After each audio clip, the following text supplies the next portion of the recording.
آج کل مجھے بڑا ہی سخت دکھ ہوتا ہے حرمین شریفین میں کہ لوگ جاتے ہیں اور وہاں پر ہاتھ میں ہوتا ہے کیمرہ موبائل کا، اور وہ وہاں پر کھڑے ہو کر گروپ بنا کر تصویریں لے رہے ہیں۔ کعبہ سامنے ہے، کعبے کا طواف کر رہے ہیں اور آپس میں ایک دوسرے کی تصویریں لے رہے ہیں۔ تم میری لے لو، کوئی اچھی آئی ہے بری آئی ہے، آپس میں یہ تبصرہ ہو رہا ہے۔ میرے نزدیک یہ بات حرم کعبہ اور حرم نبوی کے تقدس کے خلاف ہے۔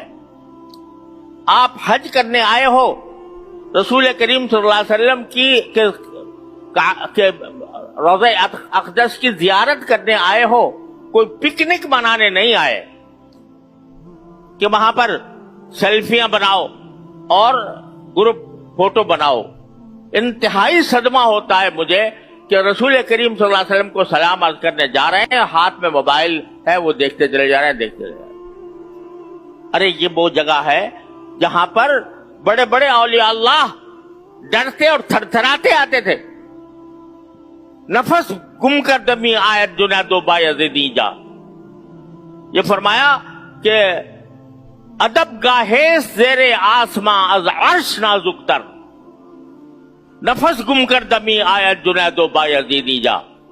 یہ ایسی ادب کی جگہ ہے آسمان کے نیچے کہ جو عرش سے زیادہ نازک ہے، اور جنید و بایزید جیسے اولیاء بھی یہاں پر ڈرتے ہوئے آتے ہیں، اور تم ہاتھ میں کیمرے لے کر اور کیمروں سے تصویریں بنا رہے ہو اور خیال نہیں ہے کہ کس بارگاہ میں جا رہے ہو۔ اتنا افسوس، اتنا صدمہ ہوتا ہے یہ دیکھ کر۔ بیت اللہ میں بھی اور مدینہ منورہ کے روضہ اقدس میں بھی یہ ایک طوفان بدتمیزی برپا ہوتا ہے۔